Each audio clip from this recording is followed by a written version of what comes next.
Olá, companheiros, boa tarde. Eu sou Emanuel Lobo. Esse é mais um telejornal dos comitês. Todas as quartas-feiras, eu e o companheiro Vitor Assis trazendo as notícias, mais fresquinhas, mais quentes do que está acontecendo nas atividades dos comitês no Brasil e no exterior. E hoje nós vamos ter, como em vários momentos a gente já teve, uma participação especial. Uma companheira do Sul vai participar conosco, trazer um pouco da experiência dos comitês na região dela. E também vamos falar de uma questão muito quente que aconteceu ontem, que foi a suspeição do ex-juiz e ex-ministro do Bolsonaro, o Sérgio Moro, o Mussolini de Maringá, que foi declarado aí suspeito pelo STF, uma crise tamanha dentro do bloco golpista, o que permite, inclusive, que a gente possa avançar ainda mais. Esse é o momento, sem dúvida nenhuma, de lançar a candidatura do ex-presidente Lula. Esse é o tema do nosso programa de hoje. Antes da gente começar propriamente na pauta, eu queria chamar os companheiros a se inscreverem no canal da Causa Operária TV. Nós atingimos recentemente, aí, ultrapassamos a marca dos 90 mil inscritos. Nossa meta é chegar aos 100 mil e daí para 1 milhão, até alcançar muitos mais companheiros. O próprio desenvolvimento do canal é uma expressão aí da luta contra o golpe nesses últimos anos. Então, para contribuir com o nosso trabalho, com a nossa imprensa operária e revolucionária, você pode se inscrever no canal, curtir esse vídeo, compartilhar os nossos conteúdos, se tornar membro do canal também para dar uma contribuição mensal para a gente, para o nosso canal atingir cada vez mais companheiros aí no Brasil e no exterior, e fortalecer a luta contra o golpe. Bom, a primeira questão é que nós tivemos mais um final de semana dos mutirões. Já eu vou passar para o Vitor comentar um pouco de como tem sido a atividade, sobretudo no Nordeste. Tem tido mutirões muito expressivos, aí, uma participação muito grande dos companheiros da população. Os companheiros estão vendo algumas fotos aí dos mutirões. Mas antes de chegar no Nordeste, vamos começar pelo Sul. Eu queria apresentar a companheira Adelaine, que é do Rio Grande do Sul, e que a companheira seja muito bem-vinda ao nosso programa. Obrigado pela sua participação. Eu queria que a companheira falasse um pouco de como que está, a atividade no sul do país, que teve recentemente aí uma plenária, e o lançamento de uma série de comitês nos 3 estados do sul. Companheira, seja muito bem-vinda, é contigo. Boa tarde, obrigada pelo convite. Isso aí é uma divulgação muito boa que a gente vai fazer, dos comitês do Sul. Há um pouquinho atrás, tu tinha dito que o Sul é meio reacionário, e ele é mesmo, sabe? A resistência ao Lula, mesmo nas classes operárias e de periferia, é muito grande. E a importância de se ter comitês de bairros contra o golpe inicia esclarecendo esse povo todo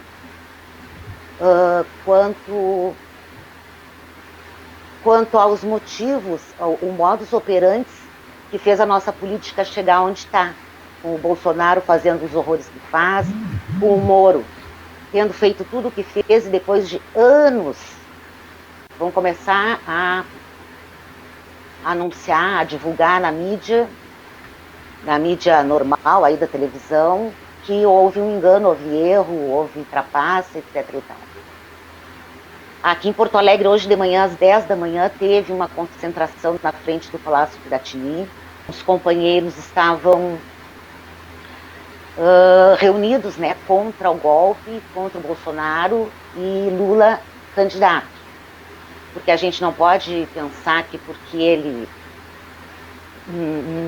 foi retirada, digamos assim, as acusações dele lá em Curitiba, a gente não pode ser inocente ao ponto de achar que a direita não vai tentar de tudo para impedir ele a se candidatar, a presidente. A gente tem que estar bem consciente disso e tem que começar a fazer um movimento de base mesmo, do beabá, do porquê do golpe, como foi feito, por que ficou assim e como dá para reverter. Eu acho que esse tem que ser o maior objetivo dos comitês contra o golpe, pelo menos aqui na Lomba do Pinheiro. porque eu fico muito pasma, fico muito agoniada de ver meus vizinhos, a grande maioria dos meus vizinhos, conclamando as pessoas e trabalhando para políticos de extrema-direita. Né? Isso é muito preocupante. Estão dando tiro no pé deles e no nosso pé também. E eu acho que eles são assim por falta de esclarecimento. Por isso eu acho que o comitê que se inaugurou virtualmente sexta-feira passada, aqui na minha casa, eu acho que ele tem condições de ser bastante produtivo. Muito bem, eu queria, já aproveitando essas falas iniciais da companheira, passar para o companheiro Vitor, né, nosso companheiro lá de Pernambuco. Né, Vitor, fazer uma conexão aí entre o Nordeste e o Sul, né, e a atividade dos comitês, né, tem se desenvolvido em todos os lugares, né, tem essas peculiaridades que a companheira falou, né, mas isso são questões mais secundárias, né, não mudam em nada a necessidade, como a companheira bem colocou, né, do esclarecimento da população, e justamente, inclusive, né, eu que sou aqui do Sul também, né, que em geral, né, onde há mais desinformação é onde menos há intervenção da esquerda, né? A extrema-direita e a direita proliferam ali onde a esquerda não trava o combate, né? Então, eu queria que o companheiro Vitor falasse um pouco dessa questão já dos mutirões, né, e colocasse aí. Vitor, tá nos ouvindo? Tô ouvindo agora. Boa tarde, então, Emanuel. Boa tarde, Dani. Boa tarde, companheiros da Causa Operária TV. Eu estou totalmente de acordo, né, com o que o companheiro Emanuel falou, né, de que os lugares em que a extrema-direita consegue penetrar são justamente aqueles onde a esquerda não está presente, onde a esquerda não está lá organizando o povo com sua agitação e propaganda, procurando mobilizar os trabalhadores em torno daquilo que é de seu próprio interesse. Né? Os trabalhadores não têm não teriam motivos reais, concretos para aderir ao programa da direita golpista, da extrema-direita. Quando há aparentemente algum tipo de adesão, na verdade, isso aí se dá pela falta de iniciativa da esquerda. Por isso, para quebrar essa falta de iniciativa, essa paralisia, que nós defendemos aqui a formação de comitês de luta na maior quantidade possíveis de cidades e estados. Então, falando disso, eu queria inclusive pedir aí para a companheira Adelaide, nossa convidada, para explicar um pouquinho como é que foi essa formação do comitê, como é que foi a inauguração, e quais são as perspectivas, se já tem atividades marcadas, calendário de atividades. Com você, companheira. Sim, sexta-feira passada, a gente virtualmente, né, inaugurou este comitê aqui na Afonso Lourenço Mariante, 5855, Rua 6018, Casa 135. E a nossa primeira mobilização vai ser agora, sexta-feira, às 9 horas da manhã, onde estamos reunindo, né, um grupo pequeno, até por causa da pandemia. As pessoas estão muito resistentes de chegarem, né, umas nas casas das outras. Mas sexta-feira, às 9 horas da manhã, nós temos uma concentração aqui, neste núcleo, né, para conversar e dar uma partida em trabalho de campo, né. Isso foi o que a gente deixou alinhado para sexta-feira, naquela primeira reunião. Sair, panfletar, bater de porta em porta, né, fazer trabalho de campo mesmo, né.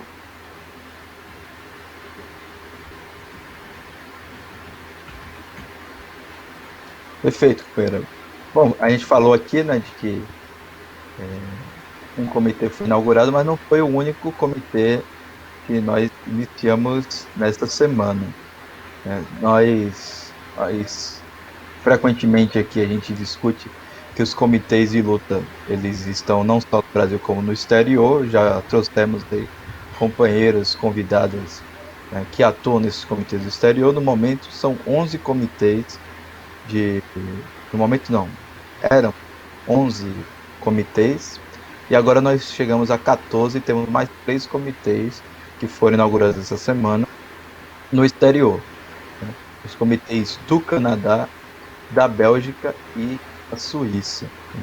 Além dos comitês do exterior, nós também tivemos os comitês sendo inaugurados, outro comitê inaugurado no sul do país. Vou passar para o Manuel comentar aí.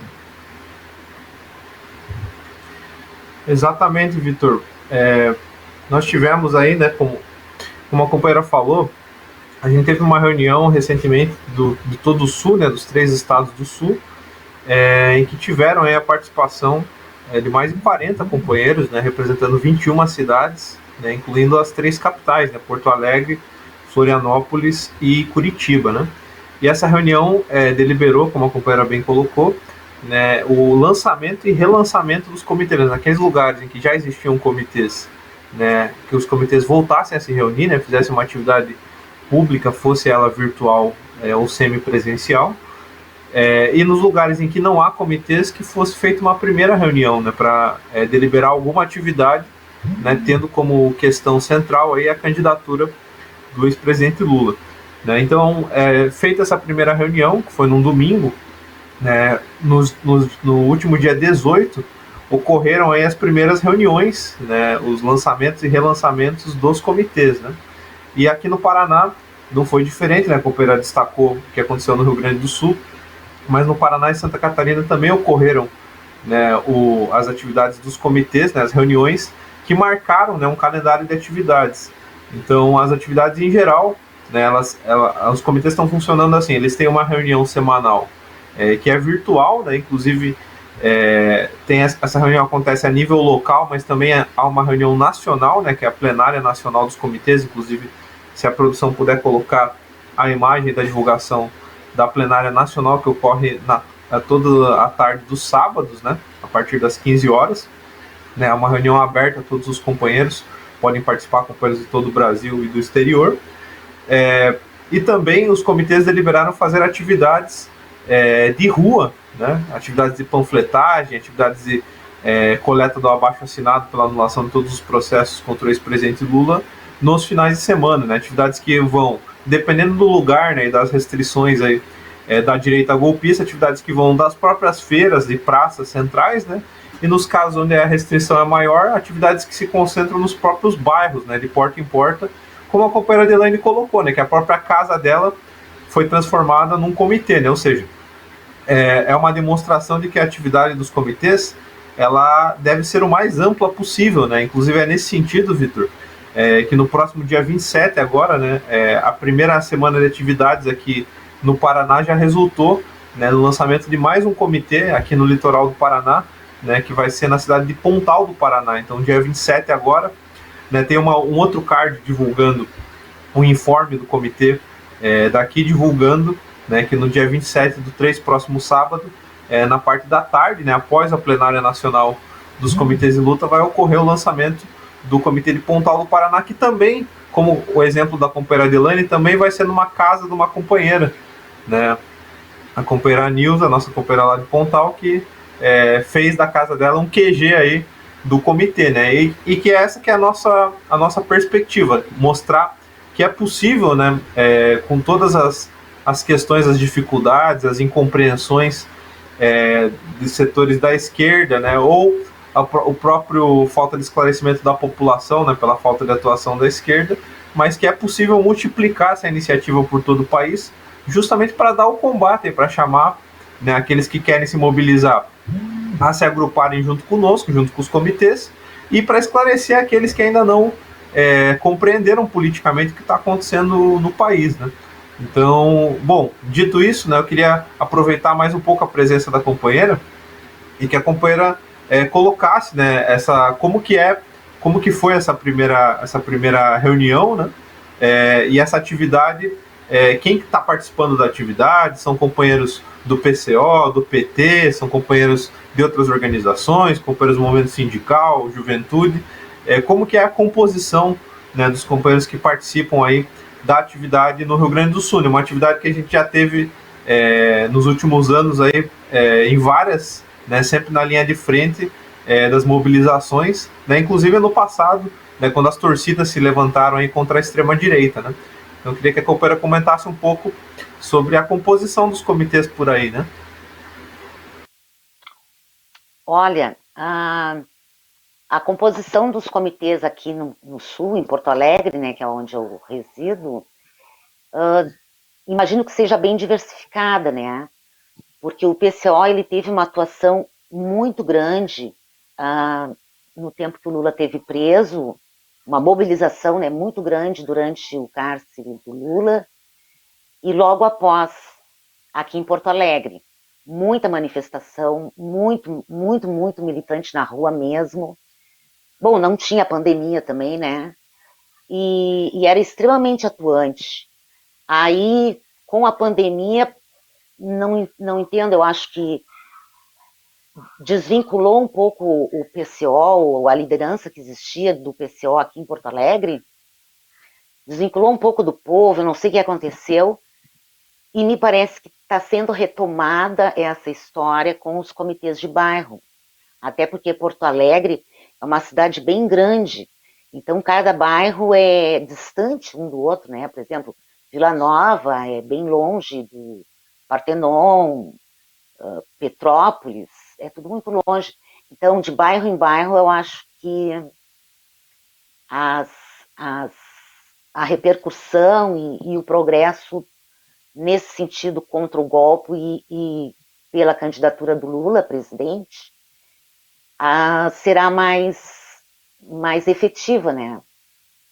E aqui neste comitê, propriamente dito, que não houve ainda nenhuma reunião presencial, a primeira vai ser na sexta-feira, basicamente são trabalhadores.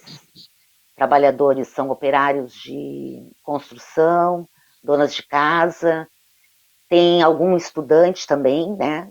Já foi convidado para essa reunião de sexta-feira. E eu pretendo, claro, tem tudo que é partido aí, tem gente que é do PSDB, tem gente que é do PT, mas a nossa linha é a partidária, né? Então todos são bem-vindos na sexta-feira nesta reunião. Para traçar, né, além da saída de campo, traçar um próximo movimento para a semana seguinte. Acho que é por aí.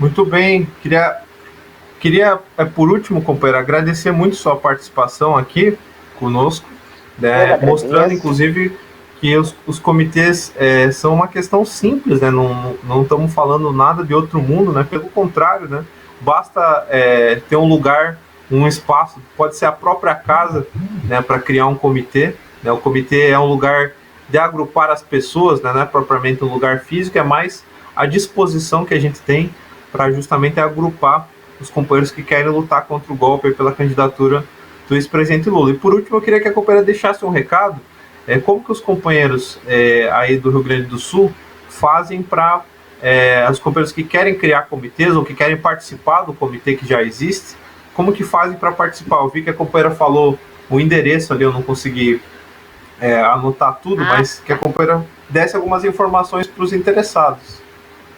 Assim, ó, na Lomba do Pinheiro, o primeiro comitê formado na Lomba do Pinheiro, ele está situado nas imediações da Parada 6 da Lomba do Pinheiro, que é na Estrada Afonso Lourenço Mariante, número 5855, que é uma vila chamada 4 de Julho. Dentro dessa vila, situa-se na rua 6018, casa 135. Então, o pessoal da Lomba, que quiser chegar, que quiser entrar em contato, posso até deixar um telefone, 981990846. A gente já tem um grupo de WhatsApp, né, para interagir mais imediatamente, assim, né, no dia a dia. Todos os que estiverem interessados, eles podem ligar, eu posso colocar no grupo, e estão convidados a virem sexta-feira às 9 da manhã e pode trazer seu chimarrão, né? A água quente tem aí e a gente vai à luta. Obrigada pela oportunidade, Muito, espero um bom retorno, sabe, desse movimento. Eu espero, assim, que a consciência das pessoas comece a abrir mais. Tá todo mundo muito fechado, parece que se fecharam em casa e fecharam a cabeça também, né? Acho que o pessoal tem que evoluir para um socialismo, porque tá mais do que descarado que o capitalismo, né? O dinheiro acima do ser humano não vai levar a gente a lugar nenhum. É isso aí. Obrigada pela oportunidade, hein? muito obrigado, companheiro. A gente que agradece. A gente vai conversando e divulgando, né, as atividades não só do Comitê do Rio Grande do Sul, mas também de todo o país, né, sempre mostrando, né, a abrangência das atividades dos comitês. Então, mais uma vez, o agradecimento à companheira Adelaine. Eu queria agora passar para o Vitor. Vitor, nós tivemos ontem, né, uma situação aí da maior importância, que foi, né, a declaração por parte do Supremo Tribunal Federal, né? Opa, você está me ouvindo, Vitor? Bom, Estou ouvindo. eu ia passar a bola para você na questão do Supremo Tribunal Federal, mas acho que faltou a gente falar dos mutirões no Nordeste, né? A gente falou das atividades no Sul, então vamos, antes de passar para a questão da suspeição do Moro, né, continuar sobre as atividades aí do Nordeste, que têm sido bastante expressivas, né? Mostrando inclusive o apoio da população. A população, como a companheira Adelaine falou, está lá esperando, né, ser esclarecida, ser chamada para a luta, né? Isso, Emanuel. Como nós estamos aqui já adiantados na hora, eu queria destacar a atividade dos companheiros de Salvador, né, que tem levado aí para as ruas as palavras de ordem do momento: fora Bolsonaro, anulação dos processos contra o ex-presidente Lula, né, Lula candidato, Lula presidente. E queria aqui que a gente passasse o vídeo, pedir para a produção colocar aí no ar o vídeo do mutirão dos companheiros de Salvador. Fora Bolsonaro! Fora Bolsonaro! Fora Bolsonaro! Genocida! O povo brasileiro! Fora Bolsonaro! Fora Bolsonaro! Fora Bolsonaro! E todos os golpistas! Fora Bolsonaro! E Lula 2022! Fora Bolsonaro! Fora genocida! Fora genocida!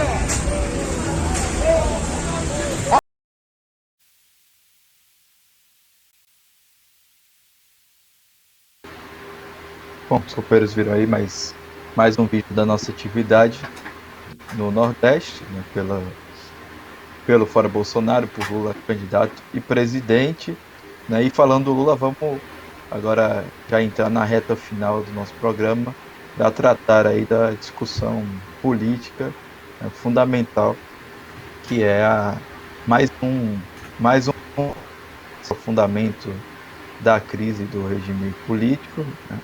A decisão do Edson Fachin, ela foi confirmada aí por uma turma, né, e que é uma questão aí fundamental, porque está relacionada justamente com a candidatura do Lula. E vamos aqui abrir o debate sobre o significado, né, da decisão do STF e qual o caminho que os comitês devem tomar a partir de já. Exatamente, Vitor. Bom, antes eu queria aproveitar para saudar os companheiros que estão aqui no chat, né, nos acompanhando, o que mostra o caráter internacionalista dos comitês, né, Vitor? Tem companheiros aqui da Europa, companheira Carla Silva do Reino Unido, ela diz do Comitê de Luta do Reino Unido presente, né?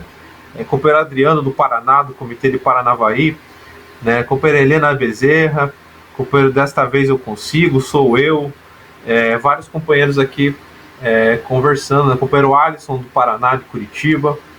A companheira Carla Silva fez uma contribuição aqui em Libra pra gente, aí sim, né? Nessas horas que é bom a desvalorização do real, né? É o único ponto positivo, mas enfim. Entrando propriamente na pauta, Vitor, nós tivemos ontem aí, né, a votação da suspeição do ex-juiz e ex-ministro golpista do Bolsonaro, o Sérgio Moro, né, o Mussolini de Maringá, e após a mudança do voto da Carmen Lúcia, né, o Moro foi declarado suspeito, né, ou seja, foi aprovada, digamos, a suspeição do Moro, né, que ele foi um juiz parcial nos casos em que ele julgou o ex-presidente Lula, né. Inclusive tem uma foto aí do Supremo, se a produção puder passar, né, que mostra claramente a Carmen Lúcia acabou sendo o fiel da balança, né, o que mostra também em vários momentos, né, que o STF ele não tem princípio nenhum, né, cada hora eles votam de um jeito, eles não têm um direcionamento claro, né, alguns ministros fica mais claro qual é a posição deles, né, no caso do Gilmar Mendes e do Cássio Nunes, né, o Cássio Nunes defendeu aí a Lava Jato, né.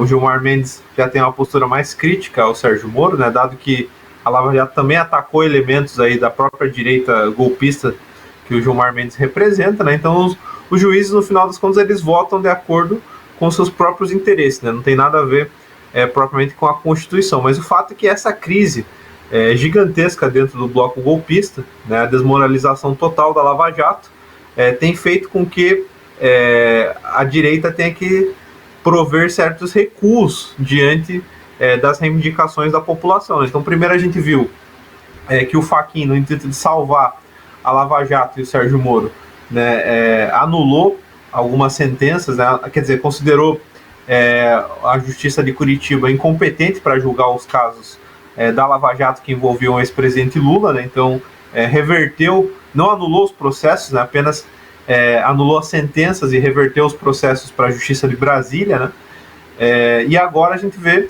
que a suspeição do Moro foi aprovada, aí mostrando, né, fazendo com que o próprio STF tenha dito, né, que o Moro foi um juiz parcial, ou seja, que cometeu crimes, né, contra o ex-presidente Lula, um juiz que, ao invés de se colocar, avaliar as provas, né, e decidir se há culpa ou não do réu, né, o juiz, na verdade, conspirou junto com uma das partes, que era a parte acusatória, né, o Ministério Público aí do Deltan Dallagnol, para perseguir e condenar o ex-presidente Lula, né. Isso, então, fortalece muito, né, aquilo que a gente vem denunciando nos últimos anos, que é o fato da Lava Jato ser o braço jurídico do golpe de Estado, né, ou seja, ter sido organizada justamente para perseguir a esquerda, para derrubar o governo Dilma, para tirar o ex-presidente Lula das eleições.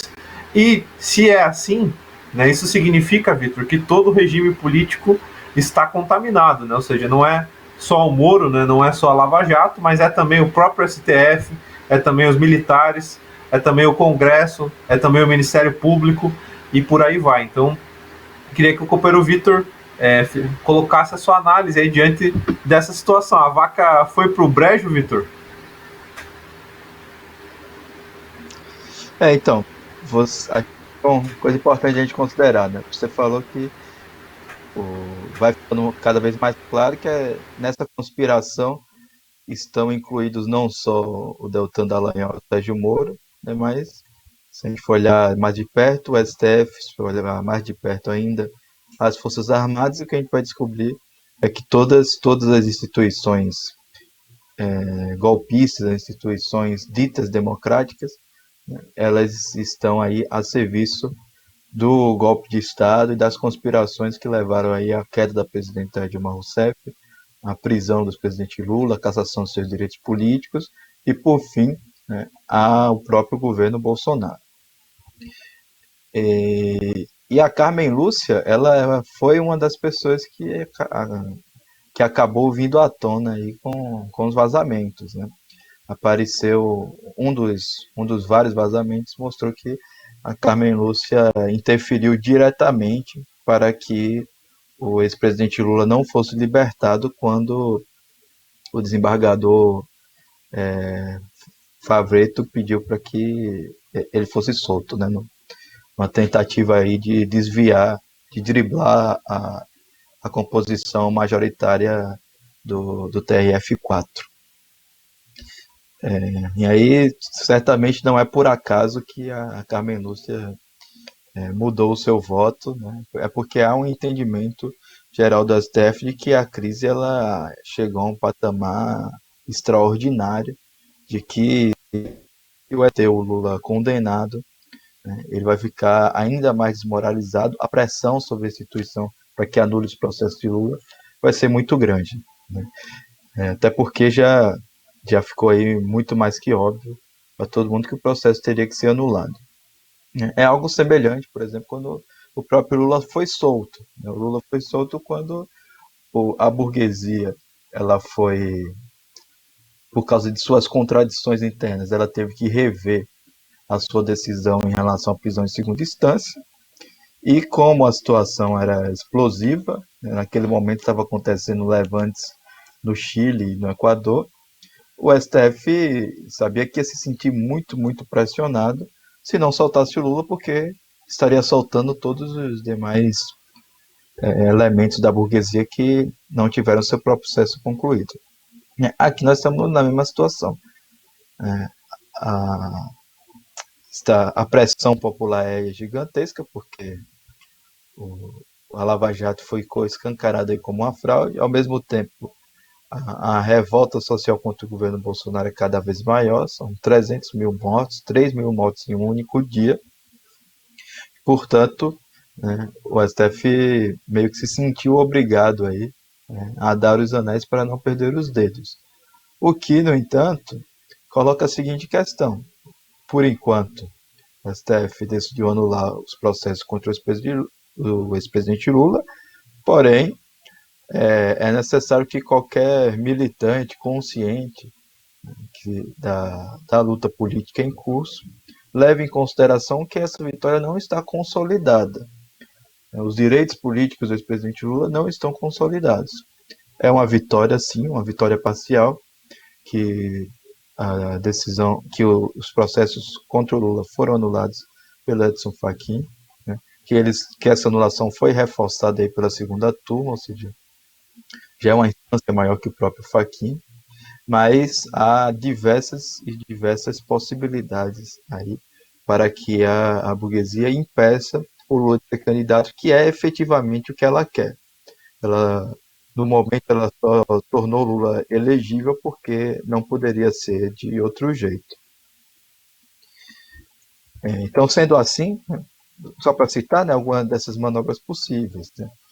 Tem a possibilidade do próprio golpe militar, uma intervenção direta dos militares, aí a própria possibilidade de utilizar o judiciário de Brasília, né, para dar uma limpada em toda a podridão da Lava Jato. Então, anular os processos do Paraná, né, porque teriam procuradores aloprados e corruptos, levar o processo para Brasília e rapidamente condenar o Lula novamente em Brasília.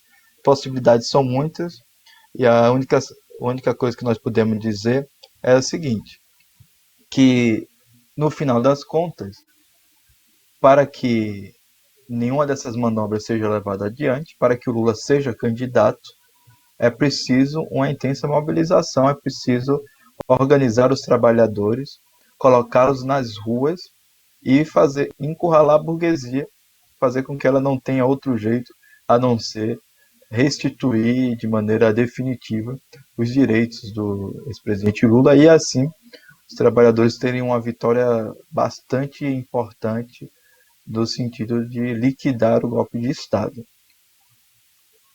Bom, Manuel, não sei se você ainda quer comentar alguma coisa sobre isso. Nós temos pouco tempo, acho que a gente ainda precisa comentar aí sobre o caso do 31 de março, né, e as atividades desse fim de semana. Exatamente.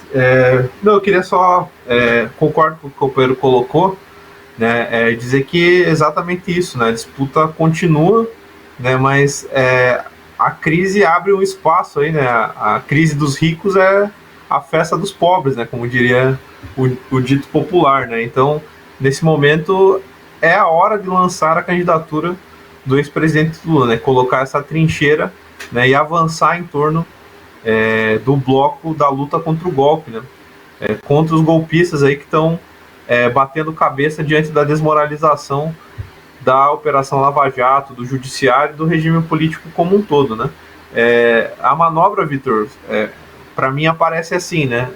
Bom, então concede os direitos do Lula, né? Coloca a culpa no Moro e depois condena o Lula de novo por outro juiz, né? Então, por um Moro 2.0, né? Então, obviamente que a burguesia vai tentar esse tipo de manobra, né? O FHC e tal tem tratado isso com tranquilidade, né? Com a tranquilidade de quem sabe que os militares e o regime político vão armar novamente contra o Lula, e nós todos temos que estar vigilantes diante disso, né? E o que nós podemos fazer, inclusive, em relação a isso, é justamente mobilizar, intensificar as nossas atividades, os comitês, os mutirões, né? Multiplicar o número de comitês, né? Em cada bairro criar um comitê, distribuir a campanha pela candidatura do Lula por um governo dos trabalhadores, né? Contra o golpe de Estado, contra o Bolsonaro e todos os golpistas em todos os lugares, né? E aí, como você falou, Vitor, nisso se inclui, né, uma questão que está colocada muito claramente, que é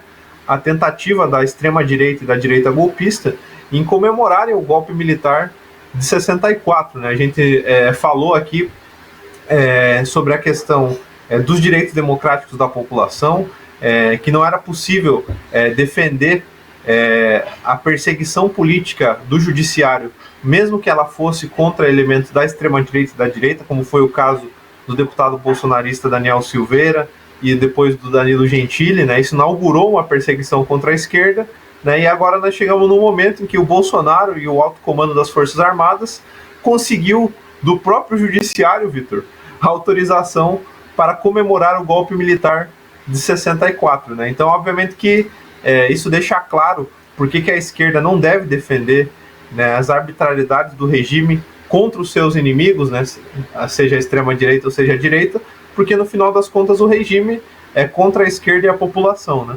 E é nesse sentido que os comitês estão fazendo o chamado aí para no próximo dia 31, né, os companheiros saírem às ruas, né, em contra-atos nas capitais contra a comemoração do golpe militar de 64, né? E aí eu queria que a produção deixasse a divulgação do ato na tela, né? E queria passar para o companheiro Vitor comentar um pouco sobre isso. Pois é, Manuel, isso não é a primeira vez que acontece esse tipo de iniciativa, né? No primeiro ano do governo Bolsonaro, em 2019, ele chamou aí uma comemoração, né, do golpe militar, e o Partido da Causa Operária e os comitês de luta responderam à altura, organizando aí contra-atos em diversas cidades do país, né? Acho que agora a gente precisa repetir essa medida. É preciso destacar, né, que não é uma questão só do Bolsonaro, que é um fascista, comemorar a ditadura militar, mas que, na verdade, ele está fazendo uma comemoração de Estado, né? Ele conseguiu autorização aí para que o Estado brasileiro comemore a ditadura militar, o que mostra, né, que, muito ao contrário do que o setor da esquerda procura apresentar, nós não estamos nesse momento aqui diante da necessidade de tão somente combater o Bolsonaro, que seria aí um alienígena, um maluco fascista que caiu de paraquedas no Palácio do Planalto. Nós estamos efetivamente enfrentando um regime político com características cada vez mais direitistas, antidemocráticas e fascistas também. Então a gente tem que colocar na conta aí que o próprio está junto com o governo Bolsonaro nessa comemoração, né, e que o seu governo, de conjunto, os seus ministros, né, e se a gente for olhar aí, provavelmente nós vamos encontrar muitos deputados científicos envolvidos nesse período. Portanto, a atividade ela é fundamental, inclusive porque, como nós destacamos, a questão do golpe militar ela é uma carta na manga da burguesia. No final das contas, a burguesia não está disposta a permitir que o Lula seja candidato, e por isso a gente também não deve descartar uma iniciativa por parte das Forças Armadas, tanto é que nós tivemos aí uma iniciativa recente que foi a retomada das operações GLO, né, que são uma espécie de ensaio para os militares controlarem a situação nas cidades. Todas as ruas nesse dia 31 de março, né, repetir o que nós fizemos aí em 2019, repetir o que nós fizemos em 2014, quando houve uma comemoração de 50 anos do golpe militar. E os comitês devem ter um papel central nisso, no sentido de organizar as pessoas e convocar os atos para que eles sejam de fato impactantes, para que eles deem um recado, né, de que a tentativa de colocar os militares nas ruas não vai ser bem recebido pela população, muito pelo contrário, que vai ter uma reação à altura. Já nos minutos finais, queria lembrar também que estamos chegando aí no sábado, né? E o sábado a gente já tem que colocar no calendário que é o dia da plenária dos comitês de luta, plenária que tem acontecido sempre às 15 horas por videoconferência, uma atividade fundamental para todos aqueles que estão envolvidos na construção dos comitês de luta, daqueles que estão participando dos mutirões, né? Uma plenária nacional que serve tanto para a troca de experiências, né, das diversas regiões do país, como também para a orientação e a discussão organizativa de como enfrentar o governo Bolsonaro, as medidas repressivas dos governadores, para que a gente consiga estabelecer os comitês de luta, fazer como a companhia Adelaide, os companheiros do Canadá, da Bélgica, da Suíça, que estão aí inaugurando seus comitês. Portanto, companheiros, não fiquem de fora, participem da plenária nacional dos comitês. Está aí o telefone na tela para quem quiser participar, mandar uma mensagem, dar uma ligada, mandar um WhatsApp e confirmar sua participação junto à coordenação dos comitês de luta. Manuel, passo para você. Beleza, Vitor. Queria agradecer aos companheiros que participaram aqui, né?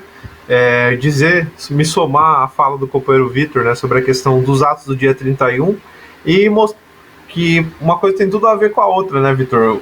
Os militares querem o Bolsonaro, né? O Bolsonaro disse aí que estão esticando a corda, né? Na verdade, ele e toda a direita golpista que estão esticando a corda contra a população, né? Mas os militares, enquanto ameaçam a população quer o ex-presidente Lula, né? Quer a derrota do golpe de Estado, né? Então, ir para a rua no dia 31, se colocar contra a ditadura do passado e a ditadura do presente, né? O caminho político para lutar contra isso daí é se unificar em torno da candidatura do ex-presidente Lula, não por uma mera questão eleitoral, mas sim pela questão da luta política, da polarização, né, que define muito claramente, de um lado, né, a direita golpista, os militares, o STF, o Bolsonaro, o Dória e todos os governadores e prefeitos aí da direita, e do outro lado, Lula, a população, as organizações de luta dos trabalhadores, né, e os comitês, nesse caso, têm um papel fundamental em organizar essa luta, né. Então eu queria que a produção deixasse as fotos do ex-presidente Lula, né. O nosso tema do programa de hoje é preciso lançar imediatamente a candidatura do ex-presidente diante de tudo isso daí, e a gente se encontra, né, na plenária dos comitês no sábado e nas atividades em todo o país aí dos comitês e depois nos atos, né, contra o golpe militar, contra a ditadura do passado e do presente na próxima quarta-feira, dia 31. Valeu, Vitor, valeu os companheiros que nos acompanharam. Até a próxima quarta-feira que vem, a partir das 14 horas aqui na Causa Operária TV. Até lá, companheiros.